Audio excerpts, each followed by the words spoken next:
This show is intended for general purposes only, as individual situations may vary. Statements made should not be relied upon as recommendations or solicitation. When discussed, past performance is no guarantee or indication of future results. Nelson Financial Planning offers securities through Nelson Ivest Brokerage Services, member FINRA, and SIPC.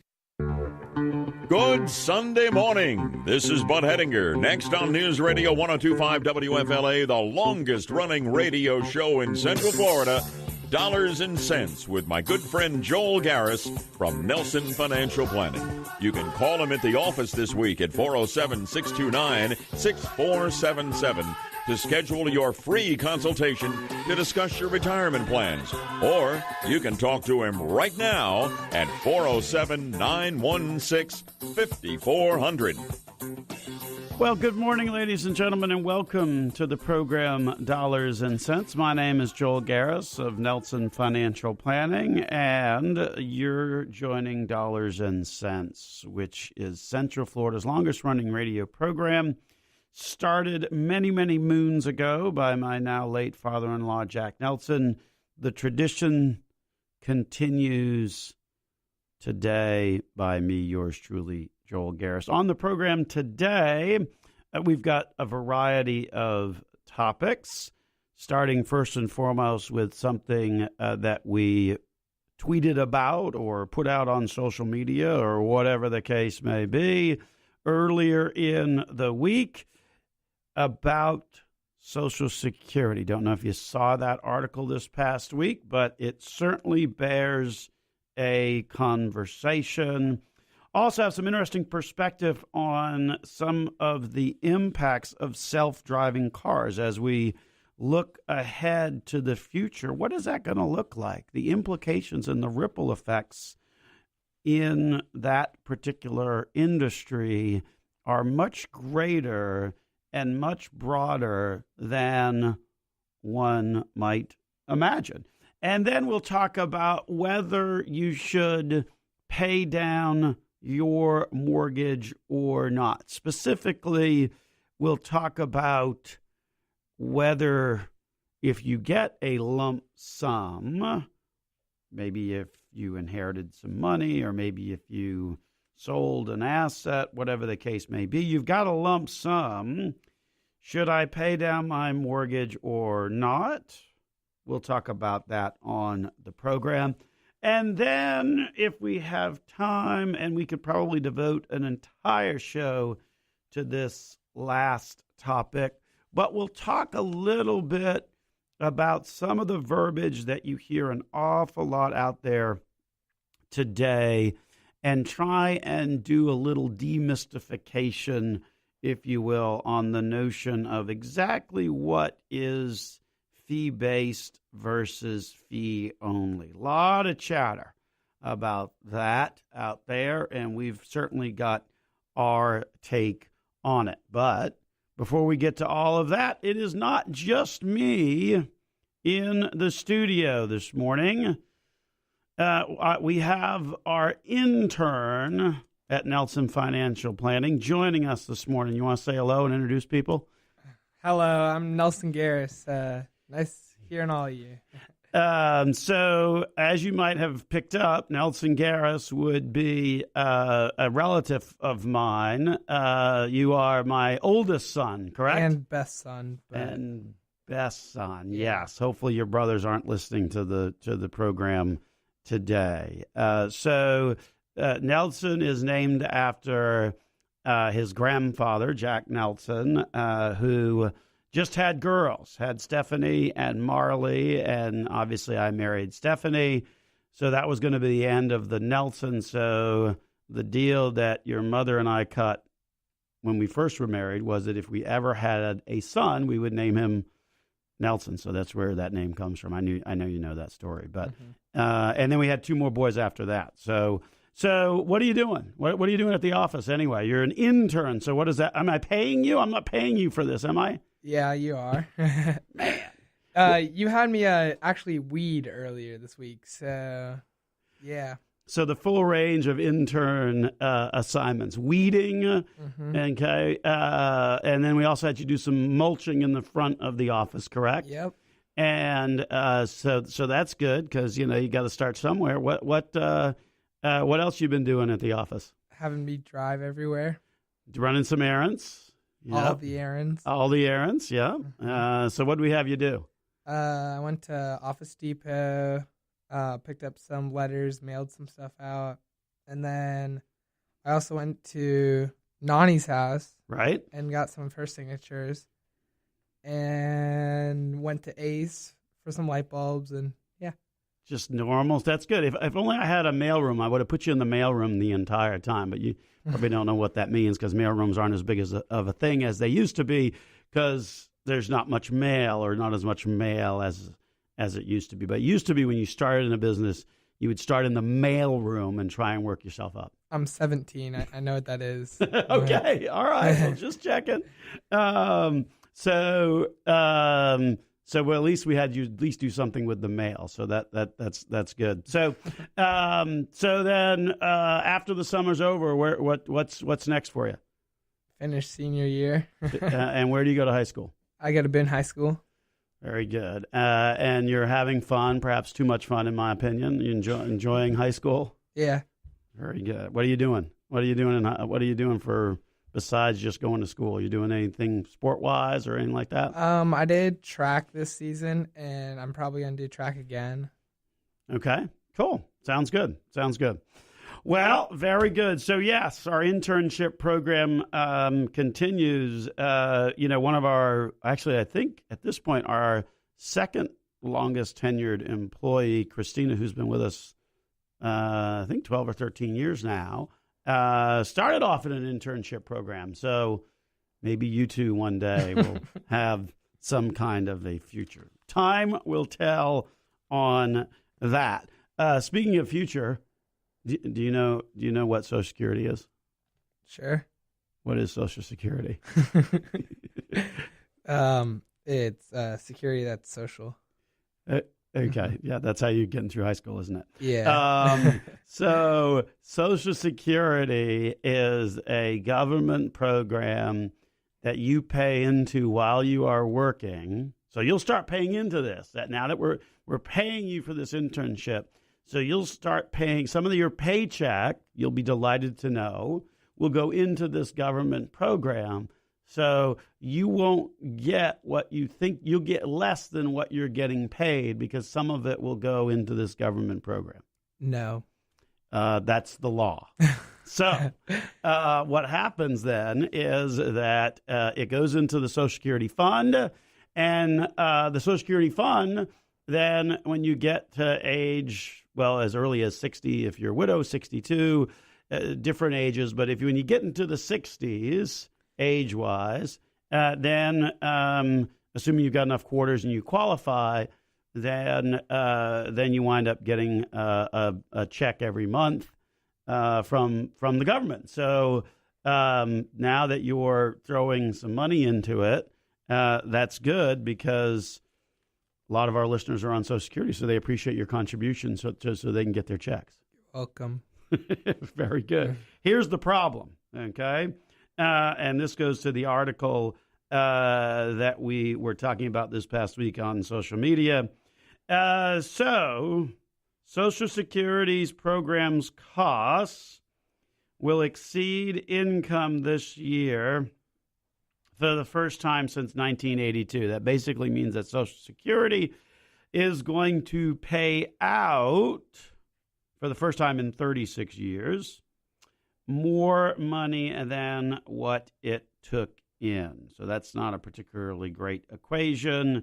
That will force the program to dip into its trust fund. The trust fund today has about $3 trillion in it.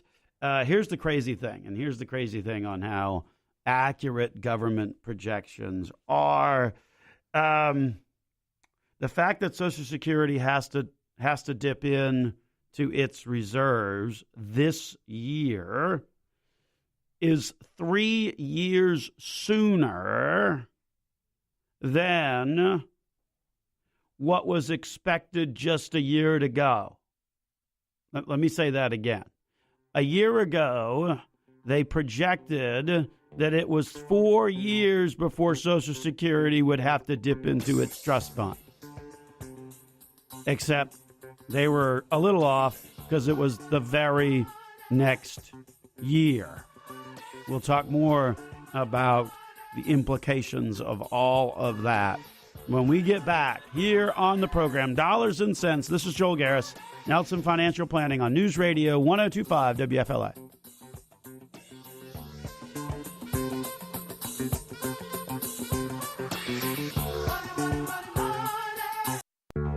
This is Bud Hedinger. You know, you can talk to Joel Garris of Nelson Financial Planning right now on Dollars and Cents about anything to do with your money by calling 407-916-5400. Give him a call. It's time to make sense of your dollars.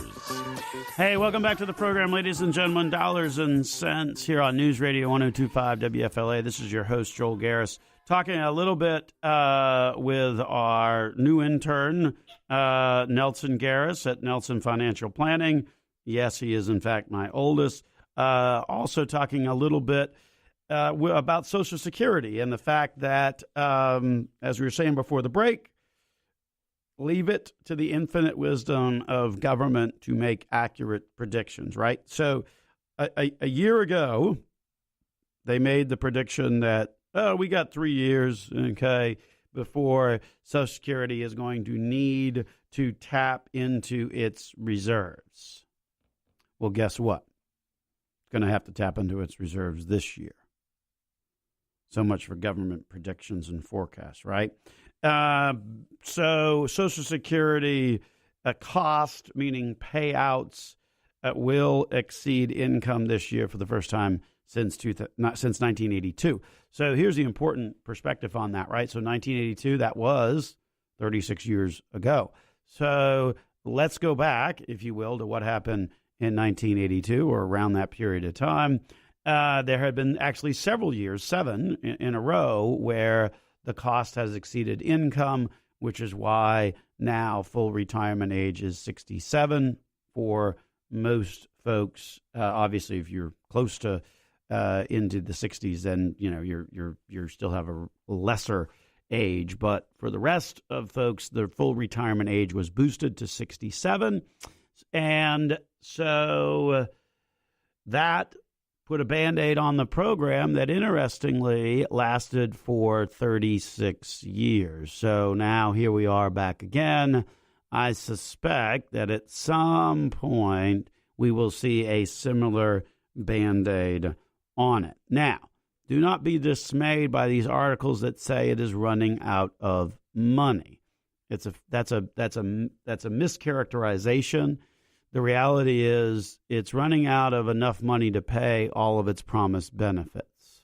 So in the year 2034 would be the year where we would no longer be able to pay its full benefits unless, and this is the big unless, Congress takes action.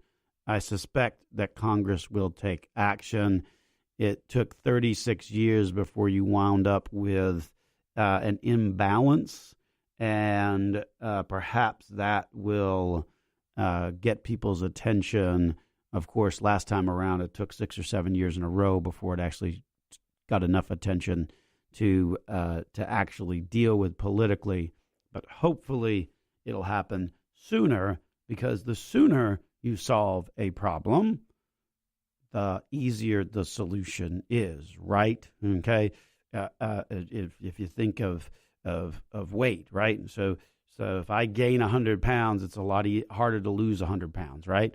And if I gain 20 pounds, it's easier to lose 20 pounds. So similarly with Social Security, if you come up with some kind of a solution sooner rather than later, then that solution won't be quite as draconian as it might be if you wait to the last moment. So I'm sure we'll have much more to talk about that in the years ahead here on the program.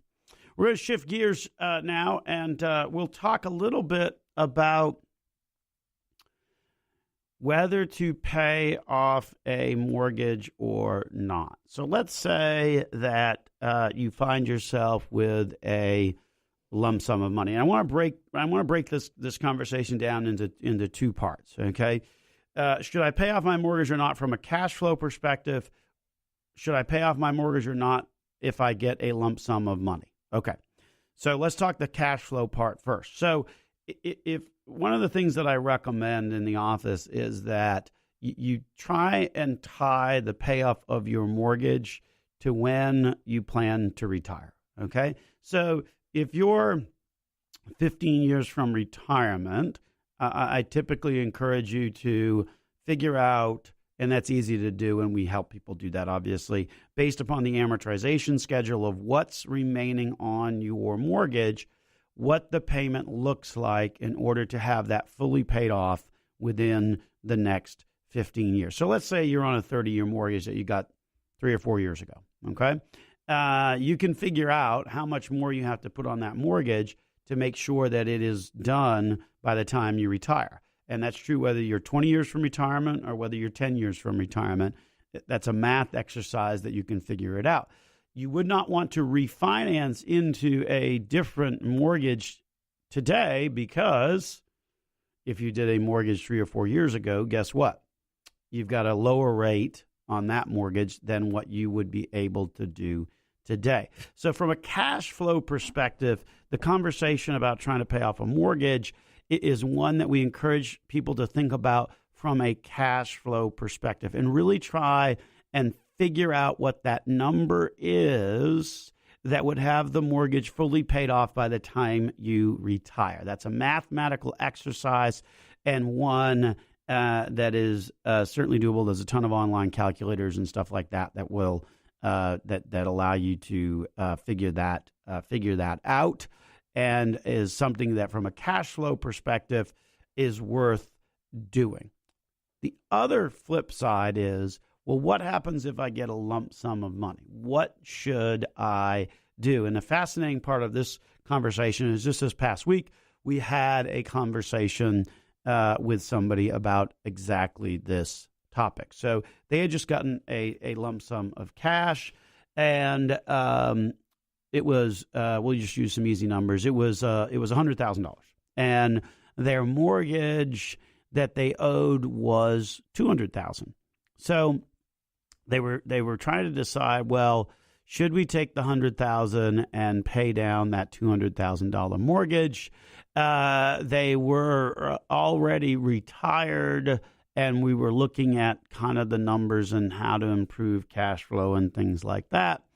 And what I think people sometimes forget is when you pay down a mortgage with a lump sum, unless you pay it all off, you will not change the monthly payment. And most people don't realize that. They think, oh, I'm going to throw some money at my mortgage and then that'll help my payment. It does not. That money becomes a sunk cost. So in their particular case, if they had taken $100,000 and paid down on their $200,000 mortgage, it wouldn't have done any good. It would have done zero good. It would have caused that money to basically be a sunk cost in their mortgage, which they would not receive any benefit whatsoever for it, except for the fact that they didn't have that debt out there accruing at the interest rate that the mortgage was at. But they would not see any difference in their life as a result of that. So first and foremost, if you've got a lump sum and you're thinking about paying, and you've got a mortgage and you're thinking about taking some lump sum money and putting it towards the mortgage, understand that unless you're paying that thing all off, it will not make a difference in your cash flow. Now, one of the options that you could do is pay the loan down and then refinance, and then you would get the smaller payment. The problem is, of course, that you are refinancing. And if you're refinancing today, chances are you're refinancing to a higher rate. Well, that doesn't make any sense. And when you refinance, there's also a number of costs associated with that. So that's also not a good thing. So really look at and run the numbers and look at that analysis very carefully when it comes to, if I've got a lump sum, do I put that towards a mortgage? We really prefer the approach of trying to cash flow your mortgage and make sure that it's paid off before retirement. If you go into retirement and you've still got a mortgage, then at the end of the day, you really got to think about what to do with that lump sum. Paying it into the mortgage will not change the payment unless you're fully paying that thing off.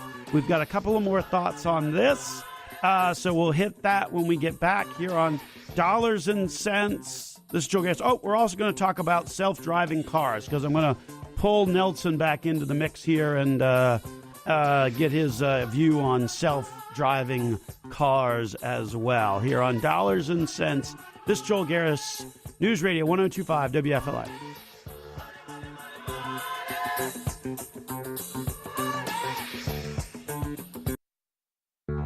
This is Bud Hedinger. You know, you can talk to Joel Gares of Nelson Financial Planning right now on Dollars and Cents about anything to do with your money by calling 407-916-5400. Give him a call.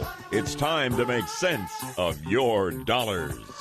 Welcome back to the program, ladies and gentlemen. Dollars and Cents here on News Radio 102.5 WFLA. This is your host, Joel Gares, with Nelson Financial Planning. Before the break, we were talking a little bit about mortgages and what to do with a lump sum. Do you take that lump sum and pay down the mortgage? The answer on that is, if you're not paying that mortgage fully off, then you really may want to think twice about doing that, particularly if you are retired, because what would happen? Absolutely nothing. If you take money, take $100,000 and pay it down on a $200,000 mortgage, you've just caused $100,000 to disappear. Your mortgage payment remains the same. The only way you get to a different mortgage payment then is if you refinance that lower amount. Well, what's wrong with that? Well, interest rates are probably going to be a little bit higher, so you're going to be paying more for that loan than what you were previously, combined with the fact that there's always costs of that. So really look at the other options. The other option would be is to take that lump sum, invest it, use that investment to generate out an income, and now, in fact, you have changed your cash flow and improved your life by doing that. Because, see, the mortgage payment is going to stay the same anyway. Now, take that lump sum of money, and if you invest it, generate out a monthly income from that investment. Now you've got some additional cash that you did not have previously to that. So be aware, if you do wind up with a lump sum, before you use that money to pay down the mortgage, realize that it's not going to change your mortgage payment. So perhaps the better answer might be invest that, get an income from it, and then you have changed your cash flow. Ideally, absolutely, you want to be cash flowing to have that mortgage gone before you're retired. If that's not the case, you still want to be thinking about how you operate with a lump sum and how ultimately you look at those numbers. And that's also true even if you're not retired, because if you were 40 and came up with a lump sum, but it didn't fully pay off the mortgage, then your mortgage payment is still going to be the same. I would encourage you to take that lump sum, invest it, get some income off of it, and then cash flow the payoff of the mortgage over the course of time. So certainly something to think about, particularly when it relates to lump sums, mortgages, and what do you do. Important to kind of think about all sides of the equation on that. And speaking of all sides, as we mentioned earlier in the program, my oldest son, Nelson, is joining us this morning. He is doing an internship at Nelson Financial Planning. And you drove me today, right? I did. And we went on I-4. Mm-hmm. And what did we see almost happen? A crash. I mean, literally right in front of us. Right in front of us. Yeah. The car on the right was turning into the middle lane, and then the guy in the middle lane swerved into the outer left lane and almost crashed into that car. Crazy. I mean, he came within 6 inches of hitting the other car, and the other car swerving out of the way. So, you know what you will probably see in your lifetime. All of that, maybe all of that. Yeah, in your lifetime, all of that becoming automated. The driverless car technology, right? And on your car, you already have some of that, as do most new cars, right? So what do you have, for example, on your car? You have the camera. Yeah, I have the backup camera, and I also have the GPS thing at the front, the touch screen thing. Correct. And then on my car, because I got a little nicer car than you, rightfully so. Mine has the GPS that measures, not the GPS, but the alarm that goes off, the beep, beep, beep. Does yours have a beep, beep, beep? If you get, no. So mine has the beep, beep, beep on the back and also on the front. And then my side mirrors have a light that go on if there's somebody in the blind spot. You don't have that light thing, do you? No. I use my eyes. You use your eye. Yeah. The old-fashioned way. Good for you. But even if you've got that light, you should be checking anyway. Let's be very clear on that. But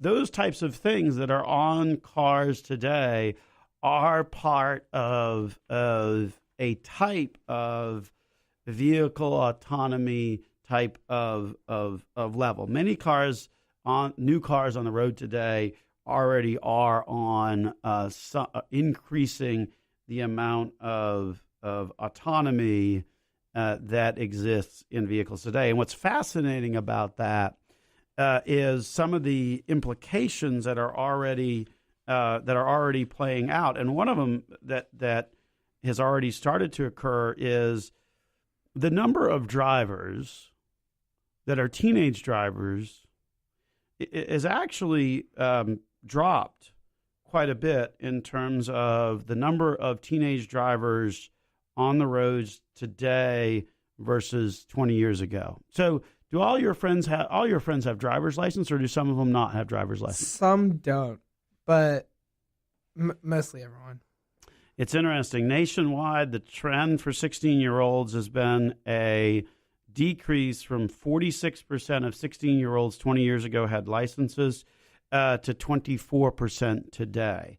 Among 19-year-olds, that number has decreased from 87% to 69% because of more than just autonomous vehicles. It's all the ride sharing stuff. So a lot of your Uber, correct? Like that. So do you? And I know a lot of your friends use Uber from time to time. Sometimes. Okay. Yeah. That has become a way to more efficiently use vehicles, because obviously, if you can call a vehicle when you need it, then that particular vehicle is a much more efficient product. Because what most people don't think about is we have cars and we drive to and from places, but for the most part, what's the car doing all day? Just sitting. Yeah, it's just sitting. Just sitting in the parking lot at Boone's, just sitting in the office at Nelson Financial Planning. And a lot of what this autonomous technology is going to do, or at least this is what the experts predict, is it will make those vehicles, the use of those vehicles, to be much more efficient. Because like most people, we only use our vehicles very, very small portion of the day. With ride sharing and Uber and those kinds of concepts, you can in fact be much more efficient on the use of how that vehicle winds up playing out. So it's certainly got some interesting beyond just sort of the self-driving and the autonomous and the technology that's currently on cars, but also if you look at it from attitude and perspective in terms of vehicle utilization, the the decrease in the number of teenage drivers, and then looking at it from a health perspective, right? So in theory, an autonomous vehicle or a vehicle with greater technology, maybe we wouldn't have seen that play out on the road this morning. Yeah, I guess, but you lose the enjoyment of driving. Well, that is true. You're very much an old soul on that for sure. But yes, that is very true. But I think technology will ultimately push us in the way that we will have to seek that out rather than that being the default option. Well, that is for sure. I'm keeping my truck, so. You're right. Well, yeah, you're keeping your truck because I ain't getting you a new car anytime soon. That's for dang sure. So we'll wrap up the conversation about autonomous vehicles and in the last segment coming up here on Dollars and Cents. This is Joel Garris on News Radio 102.5 WFLA.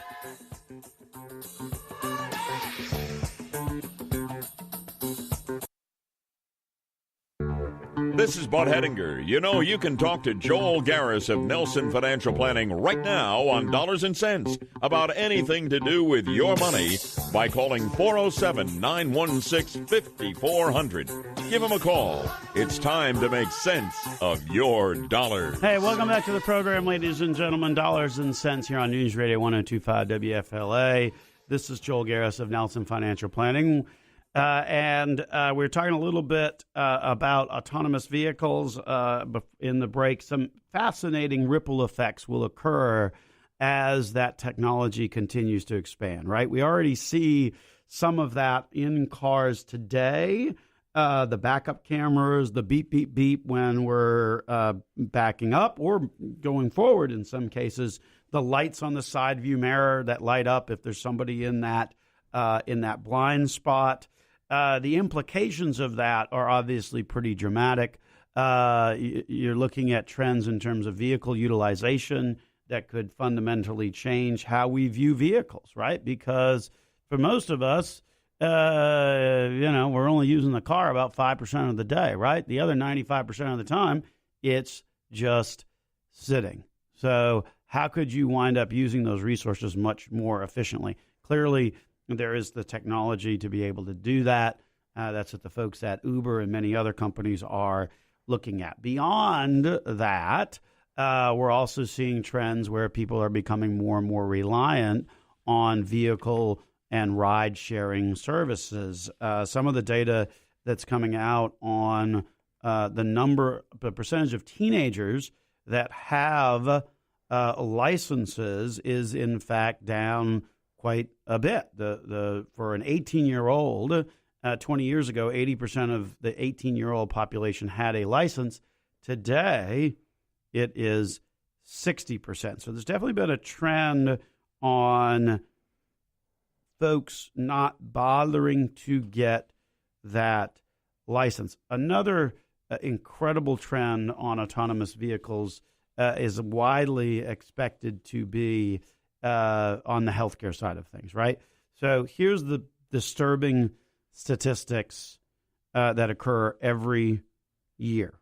1.3 million people in the world each year, 1.3 million per year, die in road crashes, which is why, right, whenever you go on the road, we say what? Be careful. And strap in. And strap in. Because you got 1.3 million people dying every year in road wrecks. 20 to 50 million more are injured or disabled. More than 35,000 lives in 2016 were lost on U.S. roads. More than 94% of these fatalities were related to speed or distraction. So speed or distraction, the two things that we yell at you most often, right? I never do that. Okay, good. A much lower number of accidents and injuries would likely lead to a substantial reduction in both healthcare cost and insurance costs as well, and not just health insurance, car insurance as well. So some real interesting long-term trends, long-term possibilities of what the impact will be for self-driving cars and the ripple effects that it will have with technology. Some pretty amazing stuff when you stop and think about it. We're going to try and tackle this topic, but we may have to reserve this next topic to another program for a fuller conversation. But I did want to talk a little bit about it because we did mention it at the top of the program. And that is to take a moment and draw a distinction between the difference between fee-only and fee-based. Now, the financial services industry has really commandeered the term fee-only. It seems like that's sort of all you hear. People almost use that label as a way to brag somehow about their services. And the real distinction on fee-only is that the fee comes out directly from your money, okay? And because of that, you see it as a subtraction, and the suggestion by the media is that because you see it as a subtraction, then in fact you know it and you see it, and somehow that legitimizes the fee more than any other option. The problem with that, well, there's two problems with it today, is three. One, that fee used to be tax deductible. It's now no longer tax deductible. That deduction is gone. Number two, when the fee comes out, guess what? It's a transaction. It's a transaction on your account that you then have to put on your tax return and pay taxes on that if it's coming out of a non-qualified account. And then third, and most importantly, it hasn't reduced investor cost. The suggestion that fee only is somehow a superior approach to investing money is just simply marketing. It is completely false. When we see fee-only clients that come to us on a fee-only platform, and we start to add up the cost, because always remember there are two costs. There's the fee you pay plus the cost of the underlying investments. And it doesn't matter how cheap those underlying investments are, there is still a cost. So whether they're 20 basis points or 30 basis points or 40 basis points, that's still an additional cost that you have to add to the fee. Now, I'm going to let you in on a little dirty secret. One of the biggest reasons why fee only has been pushed by the financial services industry is that it has allowed the financial services industry to gain a greater fee from you. Very simply put, fee only charges a greater fee from you, uses cheaper investment products to keep the total cost down, but ultimately the fee only push is a construction by the financial services industry to charge more, to make more. And unfortunately, the investor winds up with an inferior investment product. Oh, yeah, it's cheaper, but doesn't mean it's better. We see it time and time again. Higher total charges for the investor, inferior performance. Is that a combination you think sounds good? But fee only, boy, I'll tell you what, you'd think those were the folks that walk on water. Well, now let's contrast that with the traditional fee-based approach. Fee-based approach, at the end of the day, is one where the compensation comes from the investment. Okay, so here's the key point here. the suggestion is that if the compensation comes from the investment, then that's going to skew you to pick different investments because some may pay more than others. Here's the problem with that theory. That's not actually how it works, because if you have a mutual fund, and it doesn't matter whether your mutual fund is what investment management company it's at, the compensation paid by investment management companies is pretty much unique across the board. Controlled by prospectus, the industry has all gone to a very common standard on it, which blows the whole theory about why the fee-based is not as good as the fee-only completely out of the water. And then when you look at the bottom line for investors, your typical fee only much higher than the total cost on a fee-based platform. Something to think about.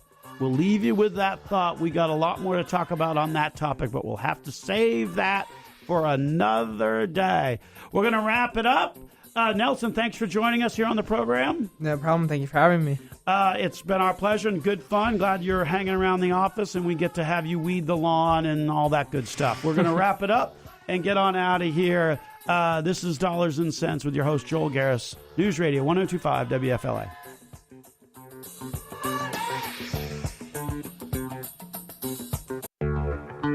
This is Bud Hettinger, and you've been listening to Dollars and Cents with Joel Garris of Nelson Financial Planning. If you missed any part of today's show or want to listen to it again, check out the radio show at www.nelsonfinancialplanning.com or connect with them on Facebook or Twitter. Be sure to call Joel this week at 407-629-6477 to schedule your free consultation to discuss your retirement plan.